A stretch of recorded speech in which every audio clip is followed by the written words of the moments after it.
Hello এবং নমস্কার, আমি অভিক। বেঙ্গল স্ফিয়ার চ্যানেলে সবাইকে স্বাগত। আচ্ছা, মোহিনী মোহন দত্ত বলে কাউকে চেনেন? না, আমি নিশ্চিত আপনারা অনেকেই চেনেন না। ইনফ্যাক্ট আমি নিজেও তার নাম শুনিনি। কিন্তু সম্প্রতি বিজনেস টাইকুন রতন টাটার উইল খোলা হয়েছে, আর সেই উইলে নাকি হতবাক রতন টাটার ঘনিষ্ঠ বৃত্ত।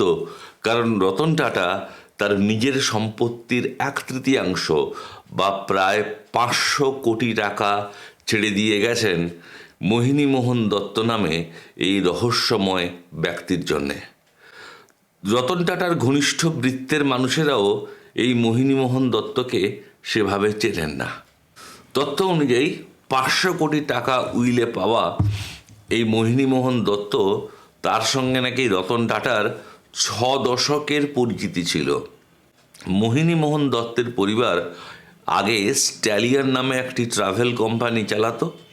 স্ট্যালিয়নের 80% মালিকানা ছিল মোহিনী মোহন দত্তের, বাকি 20% মালিকানা ছিল টাটা গোষ্ঠীর হাতে। 2013 সালে এই স্ট্যালিয়ন সংস্থাটি তাজ গ্রুপ অফ হোটেলসের সাথে জুড়ে গিয়েছিল। এদিকে এই মোহিনী মোহন দত্ত নাকি পরবর্তীকালে টমাস কুক বলে যে ট্রাভেল এজেন্সি রয়েছে, তার অ্যাসোসিয়েট সংস্থা টিসি ট্রাভেল সার্ভিসের ডিরেক্টর পদেও ছিলেন। তবে কেউ কেউ দাবি করছেন যে এই মোহিনী মোহন দত্ত এর আগে বহুবার রতন টাটার সাথে তার ঘনিষ্ঠতার ব্যাপারে প্রকাশ্যে দাবি করেছিলেন। রতনের শেষকৃত্য সম্পন্ন হওয়ার সময় মোহিনী মোহন বলেছিলেন, জামশেদপুরের একটি হোটেলে প্রথমবার আমার সাথে রতন টাটার দেখা হয়েছিল এবং রতনের বয়স ছিল 24 বছর। রতন আমাকে অনেক সাহায্য করেছিল। 2024 সালের ডিসেম্বর মাসে রতন টাটার জন্মদিনে হাজির ছিলেন মোহিনী মোহন দত্ত।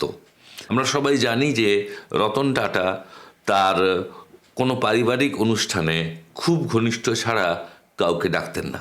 টাটা গোষ্ঠীর চেয়ারম্যান এমিরেটাস পদে থাকাকালীন রতন টাটা বছরে বেতন নিতেন 2.5 কোটি টাকা।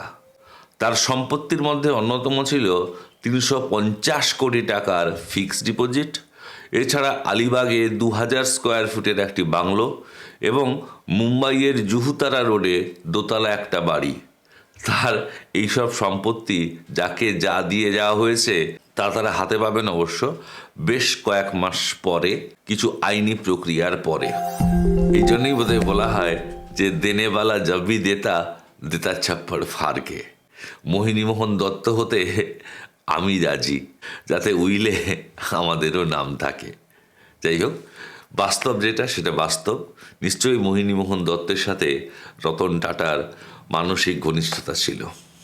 যাই হোক, রতন টাটা তিনি যেখানেই থাকুন ভালো থাকুন। আপনার গল্প ফুরোবার নয়। প্রত্যেককে অনেক ধন্যবাদ। ভালো থাকবেন, সুখে থাকবেন।